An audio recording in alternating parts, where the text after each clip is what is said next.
Hello, everybody, and welcome to The Scares That Shaped Us, a podcast about horror writers and the stories that made them. I'm your host, Matthew Jackson, and sorry if my voice sounds a little rough. It was 30 degrees all last week here in Texas, and now it's about 70, and it's very damp. And the weather's just been doing that amazing yo-yo thing that it does down here in the South, but we're going to press on and power through because I have a really cool episode this week. Last year, I was hearing a lot of buzz about a book called Sacrificial Animals, which was a debut novel by a writer named Kailee Pedersen. I put it on my most anticipated of the year list at Paste because the premise sounded really interesting. I was hooked by a lot of the ideas. And then I was speaking to friend of the show, Gabino Iglesias, and he was telling me that he had read it and how wonderful it was. And I finally got a advanced reader copy and read it, and it was one of my favorite debut novels I've ever read in any genre. Just an amazing, beautifully written horror novel. And I am very pleased to say that this week we have the author of Sacrificial Animals, Kailee Pedersen, on the show to talk about that book. So it's going to be a good time. We're going to talk about Sacrificial Animals. We're also going to talk about the great Junji Ito and his seminal work, Tomie, which was Kaylee's choice for this episode. That's going to be a lot of fun.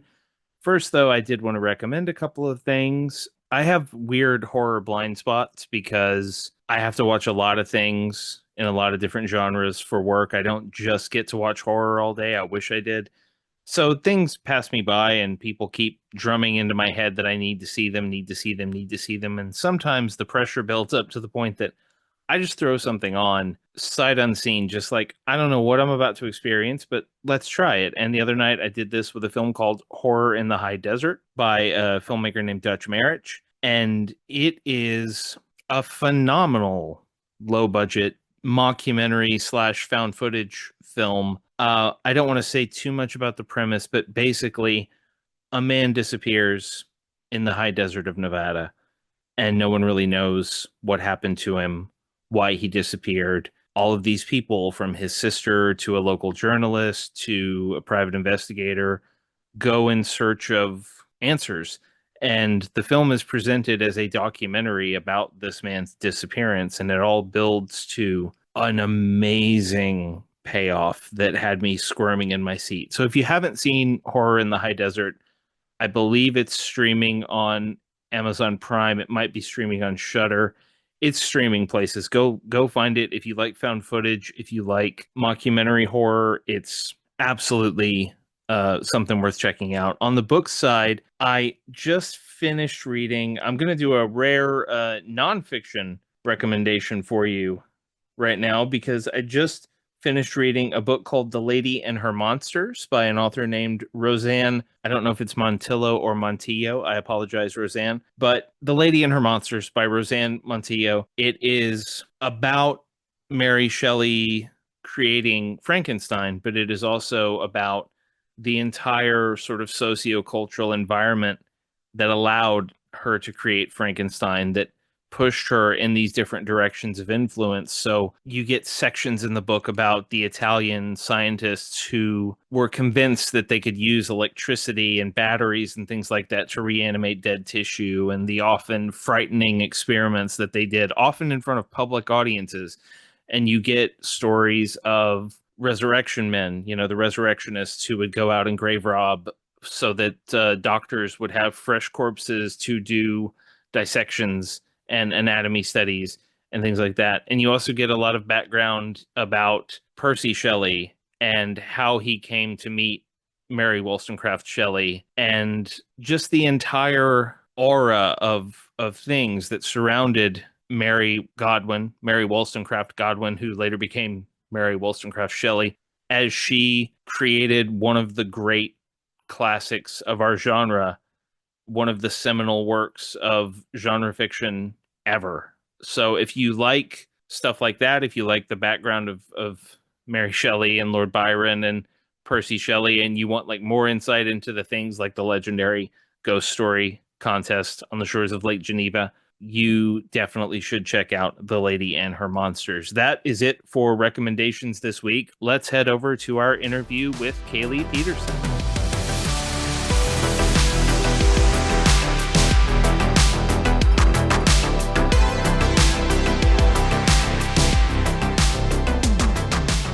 Joining us this week on The Scares That Shaped Us is one of my favorite new horror discoveries of 2024. Her debut novel, Sacrificial Animals, is available now everywhere books are sold, and her upcoming poetry chapbook, Pastorale, is out in March. Kailee Pedersen, welcome to the show. Hi, Matthew. So great to be here. Thanks for having me. It's my pleasure. It's great to talk to you. Like I just said, Sacrificial Animals, one of my favorite debuts in any genre last year, and one of my favorite horror books of the year. I've been telling everybody you gotta read this book. For listeners who don't know or didn't get a chance to read it, would you mind offering a little bit of a tease of what Sacrificial Animals is about? Yeah, I can kind of give a brief intro to it. So, Sacrificial Animals takes place primarily on a 1,000-acre rural farm in Nebraska. And it draws heavily on my experiences as a queer Asian American adoptee who also grew up in Nebraska, partially on a farm. At the 1,000-acre farm called Stag's Crossing, there is a patriarchal father figure, Carlisle, his two sons, the eldest and favorite, Joshua, and the youngest, Nick. And Nick is the main character who sort of starts the novel as an adult. He finds out his father, who was abusive to him, is dying of cancer, and he's summoned back to the farm for one last deathbed reconciliation. But what we find out is that Carlisle has also invited back Joshua, who had a rivalry with Nick, and Joshua was previously disowned for marrying an Asian woman named Amelia. So all three of these children and daughter-in-law come back to the farm, and let's just say family tensions, race, the supernatural, history all begin to roil and collide in some really interesting ways. And so that's kind of the start of the novel. Yeah, it's a wonderful kind of slow burning powder keg that you concocted. One thing I'm very curious to ask you about is this was heavily publicized as a book that was inspired by your own childhood. I wonder if you could shed a little light on what aspects of growing up in that kind of environment stuck with you to the point that they drove you into okay, I want to write about this. Like what specific ingredients were you playing with as the book kind of took shape? I would say a big one was the idea of Nebraska and the rural landscape almost as its own character within the novel. So I would say probably not that many novels, particularly featuring queer or Asian American people, are set in the rural Midwest. And I really wanted to highlight that aspect of my identity and also of my background within the novel. And just growing up there, I mean, going to my family's farm, it's really like no other experience for me. Now that I live in New York City and I'm in a very urban area, it's something that sometimes I even miss. That desolation, driving by those like old abandoned farmhouses and feeling just kind of a shiver, the just total darkness at night because there's no light pollution, the ability to see the stars, just walking around on these like empty patches and acres of land, all of these influenced the atmosphere and sort of the gothic nature of the novel. I would also say being transracially adopted, being Chinese in an area where there aren't a lot of other Asian American people, that can sometimes foster misunderstandings or even racism. Some of those experiences also played a part in the characterization of Carlisle and the way that these very insular characters who have grown up in a certain kind of community react to an outsider coming to Stag's Crossing. I grew up on a cattle ranch in deep rural central Texas, and I live in Austin now. And I have that same experience of going home. It really does work its weird little magic. Like, I love abandoned farmhouses. I love watching the landscape shift as I drive home. And you mentioned the dark. I call it country dark. Just, it is so inky and solid and all consuming. But one thing I really wanted to talk to you about in the book is something that hit a nerve for me is the way that you deal with Carlisle and Nick, specifically in terms of a very particular kind of toxic masculinity that I think is especially prevalent in rural communities. I definitely experienced it growing up. This sense of there's a very particular way to be a man, there's a very particular way to grow into a man. And this novel is full of amazing flashbacks to Nick's childhood and the things he experiences that have created this rift with his father. What was it like for you getting into Nick's head? Obviously, his experience is different from your own, but he is a very fully realized and very he felt I felt Nick so strongly. He is just such a like I could have been this kid. So I'm wondering where Nick came from for you. Yeah, I would say the events of the novel are all essentially fictitious, but the feelings and emotions that Nick goes through are drawn from my own experiences, experiences I've heard about, and even sometimes from hearing about certain people within my family. I know that my great grandfather, who established our farm, was very much a man of the house, and he very much held sway over his sons, my great uncle, etc. So there's some aspect of like a family legacy that made its way into the novel. There are areas where I sort of exaggerated or kind of pushed or pulled things in a certain way to keep it, fictitious. It's not an autobiography. I would say, yeah, I kind of drew on, and then I drew on experiences that I had with like isolation or feeling maybe alienated from my family or alienated from my community. And then I transferred them to Nick, who experiences them similarly, but in a different way because he embodies himself differently.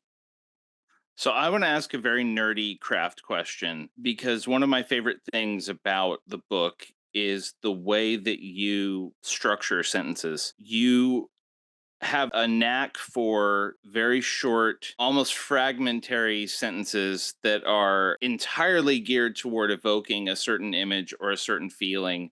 And they're just embedded into these very delicate, very nuanced character moments, especially for Nick. And I was talking to Gabino Iglesias about the book on our Best of 2024 special, and I pointed out, like, I have read a lot of writers who use that sort of sentence fragment to evoke an image device where I get tired of it. I get worn down by it, and I just want maybe a more traditional sentence structure by the end. With you, I got so lost in those sentences. And I think it might have something to do with you being a poet as well. But I wanted to ask just where does your sentence structure come from? Is that a natural flowing thing for you? Is that something that you wanted specifically for this book? For this book, the style is definitely extremely ornate and poetic. And I think it drew a lot from my big influences, which are primarily Cormac McCarthy, William Faulkner, James Agee, among others. So I really took from that sort of almost throwback modernist style from the mid-century that often eschews or perhaps commits crimes against punctuation at various points. I think my background as a poet also, for me, allows me a lot of freedom and has taught me the value of making a point within a very small amount of text, the economy of the language as well, because poetry is so short. So I would say it wasn't so much a conscious decision, any more than I just tried to absorb from my influences who I really admire and then put something that I really enjoy reading on the page, because how else are you going to sustain yourself for years and years of a manuscript if you don't like what you're writing? And I also try to, yeah, like pay attention to my subconscious or allow it to be unlocked when I write. So I don't really try to think so much about like anything specific beyond just the scene flowing and the emotions and describing them. But there was, I mean, it sounds like very, YOLO, but there was a lot of rewriting, obviously, and editing as well that went into this. But in the moment of writing, I tend to just try to access this almost stream of consciousness, dreamlike element. And then maybe in the revisions, I'll go back and make it a little bit more concrete or play with it. It's interesting that you mentioned AG because I definitely picked up on the Cormac McCarthy influences and the Faulkner influences. It is the kind of novel that will make you want to go back and reread something like Death in the Family. That it has that vibe to it, and I think Gabino was talking about Philip Roth in comparison to the way that the way that you write. So you're in good company with your style. Um, Yeah, I'm honored. I'm actually an opera singer in my spare time, and so Death in the Family, a section of that Knoxville night, summer of 1915, was something I was performing around that time, and that's really where that poetic element of AG's work came in. wow, that's amazing.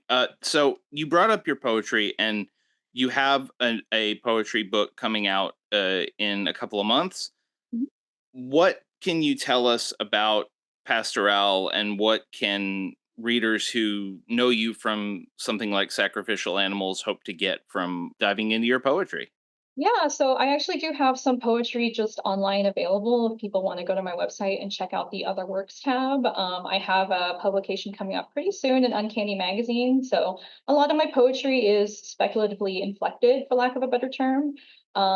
People can expect the same highly poetic, lush, decadent ornateness, maybe a little bit of the queer excess aesthetic that I like to provide in my poetry.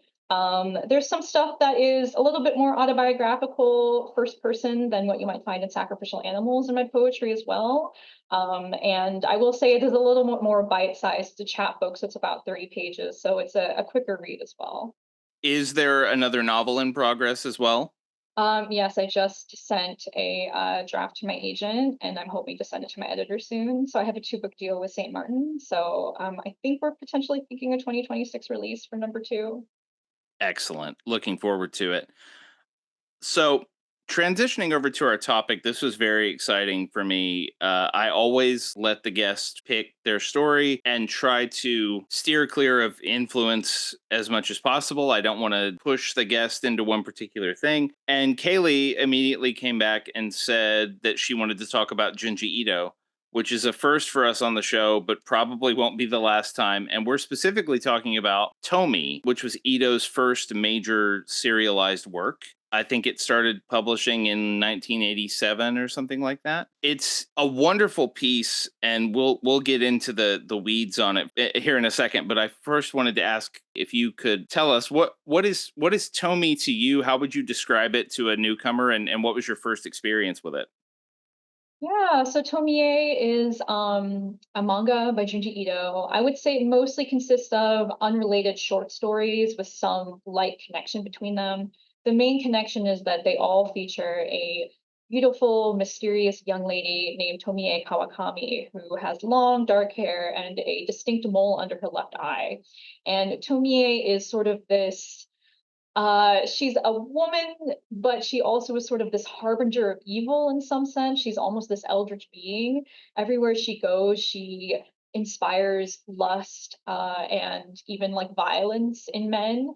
And another aspect of the horror is that there's a lot of body horror. So if Tomie is killed or even dismembered or dissolved in acid, she can regenerate or come back.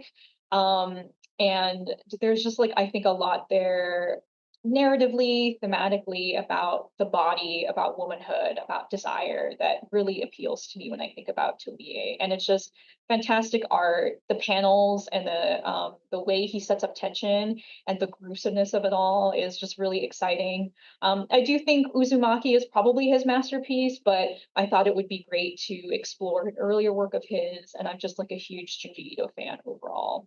I can't remember when I first read Tomie. I'm pretty sure, like everybody on the internet, I first encountered Junji Ito through the Enigma of Amigara Fault, which is his short story about these holes that show up in a mountain, and everybody tries to get into the hole that's just for them. And I thought that was so freaky and cool, so I started to Google what he had done, and I just got into reading him from there. Um, but yeah, I think Tomie definitely you can kind of see, let's just say, elements of that in Sacrificial Animals, and maybe even a little bit in my second novel with this exploration of femininity, womanhood, and desire in some interesting ways. So I apologize for butchering the pronunciation of the main character. It's Tomie. Yeah, Tomie. Okay, good to know. Thank you for educating me on that. I had not read this before you said we were going to talk about it. I had read a lot of Ito, but usually in short story form. My first encounter with his work, I don't remember the name of the story, but I picked up an anthology, one of his anthologies, and started reading, and it was a story about a record that was a recording of a dead woman's voice. She was a singer and she died in the recording booth before her big break, but somehow she still sang even while dead. It was a thing where if you heard the record, you had to possess it. So people were killing each other over this record, and it was just this wonderful ghost story. He is so brilliant. And the amazing thing about Tomie, going back and realizing it was his first major work, is it's there from the beginning. It does not lose a step of that Junji Ito feel. He gets a little more sophisticated with the mythology, and I think the art gets more sophisticated as the stories go on. But from day one is like, oh yeah, he's fully formed. He knows exactly what he's doing. And I was blown away by the Ito-ness of it all. It just kept hitting me over the head again and again, like, wow, man, this guy's been doing this for basically as long as I've been alive, and he's had that gift from the beginning. And I'm sure, I mean, there was other work. He's been drawing manga since he was 4, something like that. But he was in his late 20s, and here this is. So you mentioned, I don't want to spoil Sacrificial Animals completely because I know there are people listening who haven't read it, and you should absolutely go read Sacrificial Animals. But you mentioned influences, and I couldn't help but think about Emilia when I started reading this. And there is definitely that sense of almost, I don't, do you think Emilia is a femme fatale? Would that be how you describe her? I think she's sort of malevolent. I don't know. I think what she does is for more of a purpose than sometimes femme fatales are portrayed. But I think I deliberately wrote her to be, for lack of a better term, sexually appealing in a way that explores danger and perhaps subverts some stereotypes about East Asian women. Yeah, that's a good way of putting it. I'm curious, there are so many interesting wrinkles to the mythology here, but one of the things that I was most fascinated by was Tomie herself and how she views herself, which we only get glimpses, but there are these very interesting moments where she starts talking about there can only be one of her. Like she gets very upset if she starts to multiply. And yet there are other sequences where she has multiplied and seems, if not at peace with it, then at least accepting of it. What do you make of? Again, she's a woman, but she's also this, like you said, she's this eldritch being, and she acts as a force of nature in so many of these stories. But what do you make of her as a character, as a, for lack of a better word, person?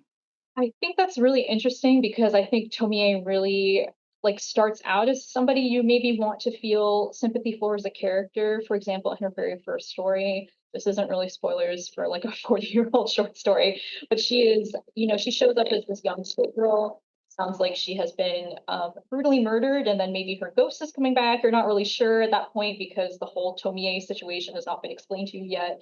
So she's sort of set up in this very humanized way, in a way, I think, because it shows these other students hurting her and you sort of feel sad about that. But then she starts to reveal her more sinister underlying nature, and it kind of, I think, reverses that on you, where you start to think, well, maybe she isn't so human after all. I think less of her is like a character that embodies a personality like you or I might embody a personality, and more as like sort of like a creature from another realm. She has a human shape, but her mentality is almost like basic biology where she has these duplicates. She's like a regenerating lizard tail. She sort of maybe seems to almost be able to have a hive mind at times, but not really. She grows, she hungers. It's like a lot of her like experiences and expressions are these very base instincts that are almost animalistic rather than some kind of like, oh, I want to achieve my dreams or something more sophisticated. I wondered reading this if Ito had a clear conception of exactly who and what Tomie is and where she was going to go from the beginning, or if this was very much a seat of your pants. I am adding to this mythology with each chapter because there is that malevolence in the first chapter and the first couple of chapters, but the longer he goes, the deeper and stranger and more inexplicable she gets. But it all feels of a piece. It all feels very linked, and everything seems to build on everything else, sometimes literally. How does it read to you in terms of like the lore? Does it seem like something that was part of a greater whole from the beginning? It sounds like something maybe he built upon as he went, but with maybe a general North Star in mind, but allowing himself as he went to take these like detours because some of the stories are very unlike each other. And they go into some really strange directions and settings. I mean, there's one that's set in like a mountain where the hikers are, and then that was one of my favorites. There's one that's like in a cave. There are some that are set in more urban settings, and then at the very end, there's the one where they're like trying to see if the babies that have been injected with Tomie's DNA grow up to be Tomie, which is like pretty surreal and out there.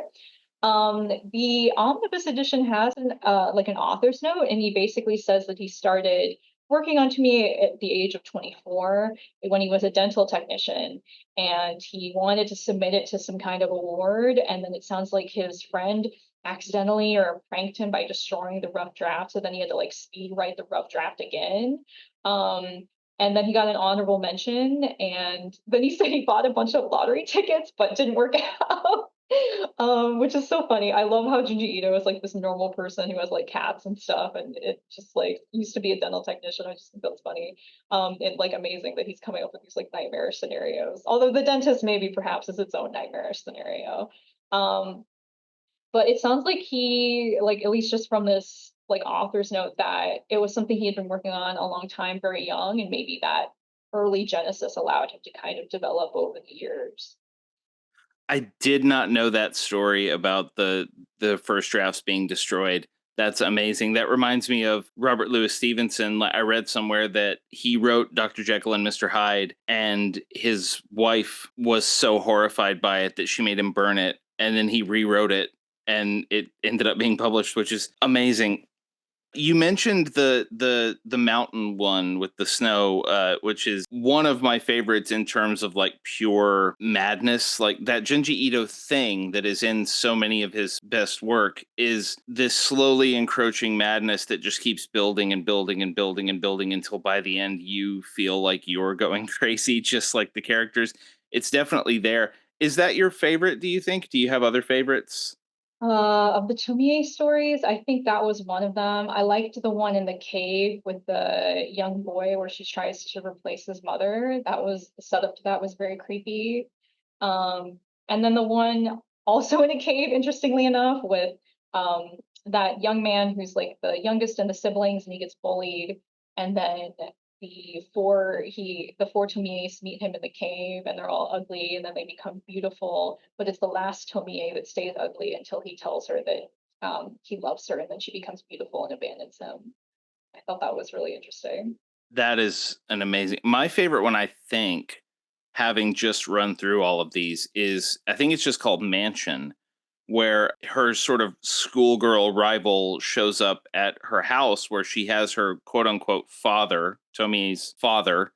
And they talk about how they have been trying to figure her out. They've been running experiments with her and testing her blood and trying to figure out why she is the way she is.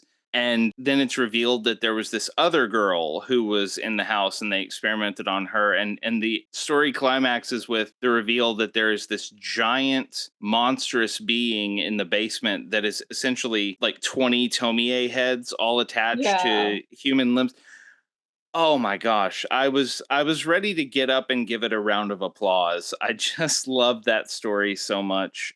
And he has this amazing way of depicting Tomie when she starts to grow, when a new Tomie starts to grow. And like obviously there's a grossness to it that comes with, a human form growing out of a severed head or a severed arm or whatever. But the thing that stuck with me the most, the image that stuck with me the most of anything in this entire collection, and there is, as Kaylee mentioned, a deluxe hardcover omnibus now of all the Tomie stories that you can go get. Your local library probably has it. Go find it. At one point, she bursts out of one Tomie, starts to grow out of the back of another Tomie's head, and her, instead of just depicting a face coming out, he depicts a face with hair growing out of like her forehead and her cheeks and her nose, and there's just long black hair exuding from every pore. And it is the most upsetting image. And I mean, Ito stories are full of upsetting images, but I'm going to be thinking about that for a really, really long time. I think that's like a great image for the body horror. I think another thing that I love about Tomie is that sometimes he doesn't really do body horror. If you remember the story about that man who's lost his partner and his friend tries to get him to come to this, I think, group, which he probably thinks is a support group, but it turns out it's basically a bunch of guys worshiping Tomie. And then Tomie is upset that the man who's been bereaved doesn't love her. And she kind of harasses him, and there's a lot that happens. He almost gets killed, but he does escape with his life, unusually so for a protagonist in the Junji Ito manga. But at the end, he says, whenever I thought about, I think her name was Hana, whenever I think about her, the memories change. And then you see a picture of him in his memory with what used to be his girlfriend, and it's now Tomie. So there's also this element where Junji Ito is very able to explore the psychological aspect of the horror as well.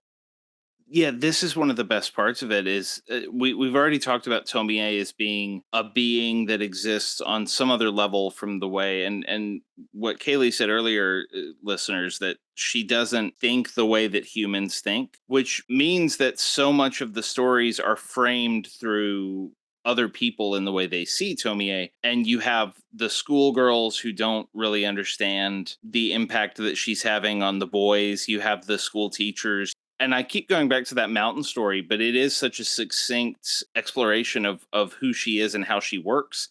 Because there's literally a moment in that story when they find her on the side of a snowy mountain and she's naked and she says, I'm cold. So they wrap her in like a sleeping bag. And then she says, I'm still cold. Can you make me warmer?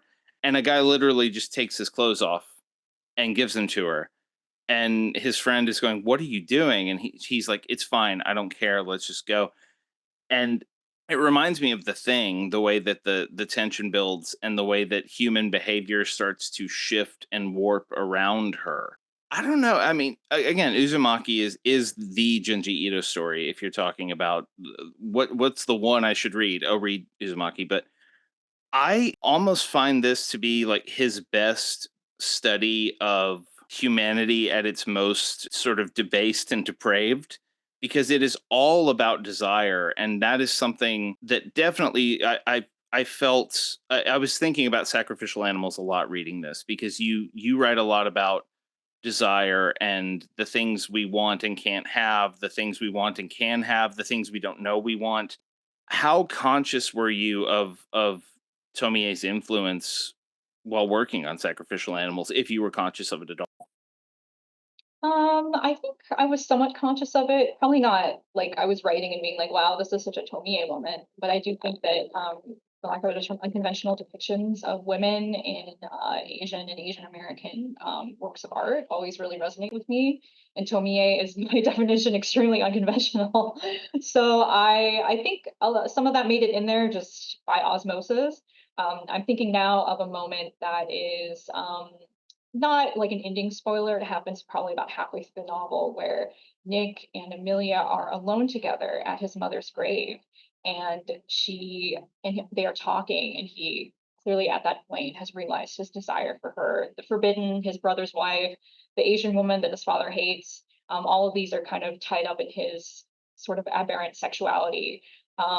And she orders him to tell her about his mother's death, and he has to kind of like give in. There's this whole like moment where I think states that his desire for her spreads like a rot in an orchard, and that's when he like gives in. Yeah. Oh, I want to go reread Sacrificial Animals now, because I just need to reread that moment and so many others. We have talked a lot, or you have talked a lot rather, about queer sexuality and finding yourself or not finding yourself, as the case may be in a horror story, in these very unconventional situations. And I know we're talking about Tomie, but I wanted to ask you, as someone who has lived that experience and now translated aspects of that experience into your own horror stories. And this is top of mind for me because I just talked to Eric LaRocca about it a little bit. What were some of the sort of foundational queer horror texts that you kept going back to that have stuck with you and helped you along your journey as a creator? I mean, for me, a lot of the queer stuff I read or watch is more along the lines of like not horror, weirdly enough. I think at the time I was thinking of, so Willa Cather is a Nebraska author. You may have heard of her. I believe there's some level of scholarly consensus that she was likely a lesbian. And her book, My Antonia, is read in the Nebraska curriculum. And some people feel that the narrator being male and having desire for Antonia is potentially one way that Cather expressed her lesbian desire, but because of the time period, she had to do it through a man. So I think perhaps some of that influenced my desire to write from a male perspective. Um, I think in terms of other queer texts that inspired me, I would say Saving Face by Alice Wu is an Asian, like probably I think the first queer Asian American film about queer Asian women that was really something just, I wouldn't say so much it influenced the book specifically, but it influenced me to think about like myself as a bisexual woman and my place in the world. And like if I did have a place as a creator, if I could make something, or if I could write these stories, for example. Um, but yeah, I wouldn't say there was any specific queer horror together. I feel like that's something I'm still kind of understanding and exploring myself as well too. I mean, those are definitely great touchstones of queer storytelling, whether they're horror or not. So I definitely wanted to mention something else that I find wonderful about Ito, and I find wonderful about Sacrificial Animals, and I find wonderful about a lot of Japanese and Korean horror specifically, which is there is a certain level of accepting supernatural elements as a given. Or if not accepting them, then at least reckoning with them at face value. One of my favorite things about Sacrificial Animals is there's not a moment where a character sits down and explains in excruciating detail every aspect of the mythology, and you are pulling from Chinese mythology with the supernatural elements in this book. There's never a moment where we have to sit down and have the blackboard with all the yarn connecting everything and go, okay, here's what's going on. It unfolds so naturally and so beautifully. And I find the same thing is true with Tomie. I'm also thinking of the Korean film Exuma, which came out last Yeah, year. That I is, saw it. yeah, wonderful movie that is very much just like, okay, these are magical supernatural elements and they are part of our lives, and we're not going to baby you about it. We're just going to get into the thing. Is that something that you were aware of in writing? Again, I don't want to spoil Sacrificial Animals. The way that the supernatural elements come through in that book, because it could have just been this beautiful, dark, character driven family drama. And it becomes a horror novel so naturally and gracefully. Were you aware of not wanting to give too much away at any given point? Were there edits that you had to do to get the balance exactly right? How did that work for you? Yeah, actually, most of the edits that I did were actually to make the supernatural more forward in the text. So my initial draft, my agent and editor both said that they felt I needed to add more clues and more clarity to what was happening, because I guess my idea of subtle hints is so subtle nobody picks up on them. And I think that's the struggle when you write suspense or anything that relies on the reader's perception, because I, as the author, know every single thing about the book. And I probably, during the revision process, read the book, 20 or 40 times or whatever. So it's very hard for me to calibrate like, is this thing I've just written actually a great hint? Or is it like so subtle they won't get it? Or is it so over the top it's like, okay, they're going to figure it out on page 15 and it's going to be very boring. So that was just a back and forth with my agent and my editor during the editing process as to like how far we were going to go in certain scenarios. So I think for me also it was about establishing on the very first line and the very first page like what this book is going to be about. When I write a first line, I try to make it so that the first line is the entire book, which sounds kind of crazy. But just the first line is moonlight slashes open the boy's face like a luminous wound. So there you have this implication that there's something about boyhood, that it's taking place at night, and that there's going to be violence, or the implication of violence possibly at all times throughout the novel. Like even when nothing violent is happening, I do think that there's this like specter or shroud of violence, of both the patriarchal violence that Carlisle enacts, but also freaky shit that's happening in the woods that might be happening. So these are all things that I kind of tried to imbue in the novel. And for me, yeah, I do love that aspect of like J horror and Asian horror. For me, being Asian but not culturally Asian and growing up more in this culturally Nebraskan family, it was interesting to try to kind of blend them. When in some sense, I sometimes think I'm a bit of an outsider from both cultures in a way, being Asian in Nebraska, so not really fully Nebraskan, but to be adopted in Asian, so not growing up in an Asian household. It gives me, I think, just a different perspective on these tropes and these perspectives that I hopefully can kind of bring together in a unique setting. I don't have a good segue for this question, but it's something that you brought up Ito being a dental technician when Mhm. he was working on Tomie.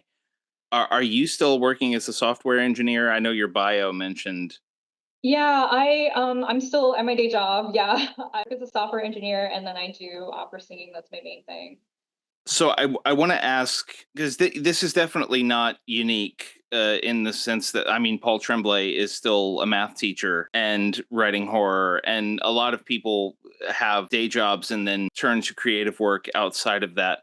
With that, I don't want to get too like philosophical about it, but I'm curious, what does having a technical job like that give you in terms of being a creator? Are you passively thinking about fiction while you're doing your day job? Is it a chance to completely turn your brain off and away from creative projects while you're doing it? How do you find that balance? How do they interconnect for you? Yeah, I would say I passively think about writing almost all the time. It's just sort of percolating in the back of my mind. During my work day, I am obviously very, at work, so I'm not really consciously thinking about the book so much. I really do need to focus on my job. Computer programming can get pretty taxing sometimes, so it's hard to multitask. I would say the biggest thing that my computer programming slash software engineering work has given me is financial stability. So I started writing Sacrificial Animals in 2018. I was 23 and so full of hubris to write from the perspective of a 43-year-old man. But anyway, I started writing at that time and I had a huge stall during 2020. I was like unemployed. I was really struggling with my mental health, like a lot of people during the pandemic. And after that, I transitioned my career to something a little bit more stable into engineering. So I really think for me, it's more of a practical choice. I do really love some aspects of engineering. I'm really passionate about doing work in accessibility, which basically means making the web more accessible to disabled people. And it's really cool to work at Netflix. But yeah, I mean, my creative work, I kind of see as like next to it or somewhat separate from that. With that in mind, I mean, you also mentioned opera singing, which I know very little about opera. I know the major works and things like that. I can count on one hand the number of times I've been to the opera. But I would imagine that working in a creative field like that, which is all about channeling emotion through this very particular instrument, would lend itself to fiction in some way. I'm just not sure how. How do you see those two things coexisting in your mind? I think opera has a much more symbiotic relationship to writing than writing does to engineering. And I think it's because I actually started as a musician. I did piano for 10 years and then I switched to opera singing. So classical music has always been a part of my life. And it's playing a huge part in the second novel as well, which is very classical music themed. And I think for me as a singer, just the music and the text that I encounter, they influence my work. Sacrificial Animals has not more than a little in common with the opera Peleas et Melisande, which deals with an affair between a young man and his older brother's wife. So there was some crossover there. I also think that just interpreting text when singing and the rigor of the music has influenced my work. And then I think another thing is I do think that prose has like a bit of a musical quality. There's some kind of musicality and rhythmic and harmonics to the prose in a way that I can't really express, but that comes from my musical background. I was just thinking as you were talking about that, there is a lyrical quality in your work. And I mean, you write poetry as well. So there's definitely that aspect, but it is about rhythm and it is about I think that's part of why I like your style so much is the way that it takes on an almost musical quality. Which, by the way, listeners, I didn't say this earlier, but Kaylee read out the first sentence of Sacrificial Animals a few minutes ago. The rest of the book is that good too. Like I really, I'm not blowing smoke. I really am kind of in awe of your style and how well it translates to my emotional centers. You mentioned you started the book in 2018. How much did it evolve over the course of what, 4 or 5 years of writing? It took me a really, really long time to finish the draft. So 2021 was when I finished my draft. It was about 50,000 words at the time. I just YOLO sent it to agents. And then I signed with my agent in 2022, and we spent, I would say, the rest of that year revising it. The book became much longer. It went to 75,000 words, so an additional 25,000. More things got built out, like the relationship between the brothers, um, the mom character presence, if I remember correctly. I rewrote the ending several times because I just was really struggling and not happy with it.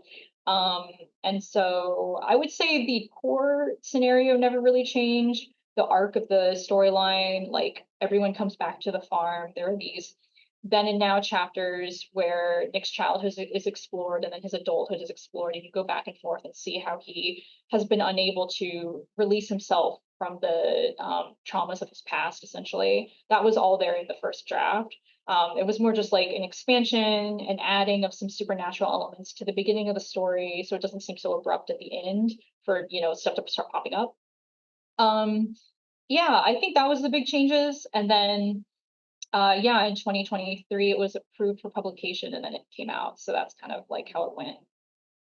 We've spent a lot of time talking about the images and the ideas of Junji Ito, and I alluded when we started talking that he is now, I think, one of the internet's favorite horror creators because it is so easy to share, the panels of the people looking for their holes in the mountains Yeah. or the spirals in Uzumaki. It's so easy to share those around and go, look how fucked up this guy's stuff is. And he is an amazing conceptualizer in terms of stuff like that. And obviously the images speak for themselves. They're horrifying and fascinating in equal measure. But drilling down a little more into what he does and how effective he is, what for you are sort of the defining qualities of Junji Ito and why he touches your imagination in such an important way? I guess I think the primary thing that attracts me to his work is how he portrays alienation. I think there's always this distance between either yourself to Tomie, perhaps yourself as the reader to Tomie to other people. She's always at this remove. She never really gets involved in human society in like a normal way. She's always sort of this like other, this like aberrant figure. And then I think if I'm remembering correctly, in like Uzumaki, and then also in the Enigma of Anigara Fault, there are all these people in these very alienated, isolated mindsets that are driven to do these very craven and like strange things. And I think that really attracts me because I'm very interested in um, complex, maybe even deranged and unhinged main characters, and people who maybe don't make great choices. So I'm always excited by someone who's willing to dive into the griminess of humanity.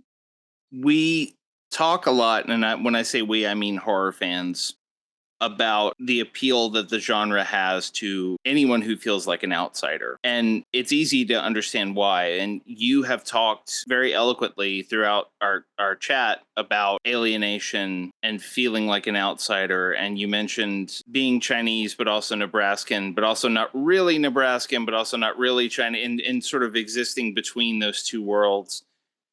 And that's, definitely not my experience of the world, but it is a very, I would imagine, a very strange and complicated thing to navigate. And you depict it so well in Sacrificial Animals. Did writing the book change how you feel about yourself? Do you feel less like an outsider now? Do you feel like a different kind of outsider? How did it impact you, just personally? I don't see my books as changing me so much as that I think they're a snapshot of where I was at the time when I was writing it. When I read Sacrificial Animals, I see a lot of my concerns that I had in my mid and early 20s. So things like um, alienation from the family, being an outsider, struggling with sexuality and coming out, relationships to family and parents. These are all things that really preoccupied me and probably a lot of people in their 20s. And with my next novel, Reading the Revision, it's primarily about the main character actually is an adoptee. So in that case, I've started to address issues of like adoption, trauma, and politics. So it's not so much that the books changed me. I think it's more that they capture who I am at that moment in time. So reading Sacrificial Animals now is kind of like looking at a high school graduation photo of yourself or something. You're like, okay, that's who I was at the time. That's what I was concerned about. It doesn't really resolve or change anything for me, but it allows me to express something about where I was at that moment. Looking at that from more of a craft angle and a creative angle, as a writer, as an artist, what do you think that going through the entire process of that long drafting process and then the editing process and adding and tweaking it so much and then finally through to publication and now having people like me refusing to shut up about your book and asking you a million questions about it, what do you think you've taken from that you're now applying to not just this next novel, but to all your work going forward? Yeah, I guess I'm just really grateful for the reception it's had. I'm honestly like shocked that someone besides my mom wanted to read this, to be honest. Like anytime I hear about someone reading it, I'm like, that isn't related to me or something. I'm like, oh, cool. Where did they hear about that? So I'm honored and so grateful to everyone who took a chance on the book and gave it a read. I think one of the biggest things I've taken away from the process is perseverance and determination. Um, there are definitely times where I really struggle with self-doubt, insecurity, and anxiety. Actually, literally today, I emailed someone and said, like, here's a draft of the book. I'm very anxious about the quality. They don't ever really leave you, but you, I think, have to develop some kind of determination or will to get through these situations. And even with Sacrificial Animals, I mean, trying to find an agent, I sent it to like 60 and I got 12 requests, but of those 12, three offered. So that was still 57 people who gave me a no, right? So that's like just stuff you have to struggle through. And then we went out on submission, and there were sometimes more no's. And then I was really lucky to have a wonderful editor at St. Martin's who picked it up. So again, you just had to kind of persevere through all of those roadblocks and hope that it'll find somebody that will really love it just as much as you do.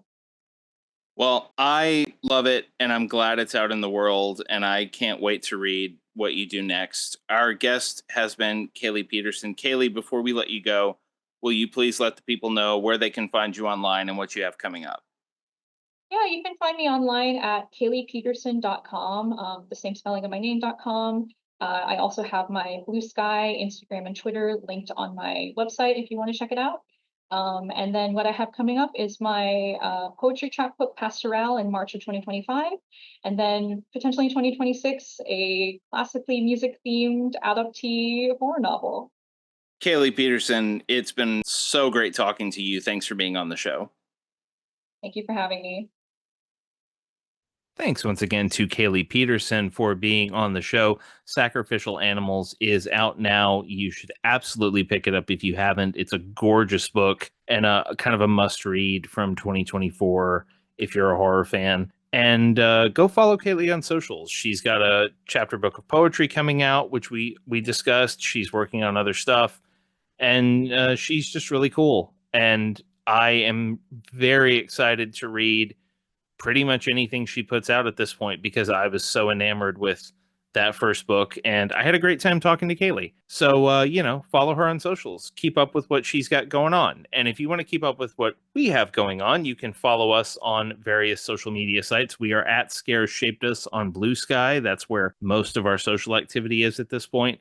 We are still on Twitter at Scares Shaped Us. We're still on Facebook at The Scares That Shaped Us. We don't use those as much anymore. They might get phased out eventually. So really go find us on Blue Sky if you want to know what we're doing. We also have a website, thescaresthatshapedus.com. That's where you can find an archive of the episodes we've done so far and ways to contact us. That includes our email, which is scaresthatshapedUspodcast@gmail.com. If you ever want to drop us a line, I always appreciate hearing from listeners. Join us next week when our guest will be Virginia Fado, the author of one of the most talked about new horror novels of 2025, Victorian Psycho. We're going to talk to Virginia about Victorian Psycho, and we're also going to talk about an episode of the Steven Spielberg created 1980s TV show Amazing Stories called Mirror Mirror, which I had never seen. It's a Martin Scorsese directed horror story starring Sam Waterston. It's great. I had a lot of fun talking to Virginia.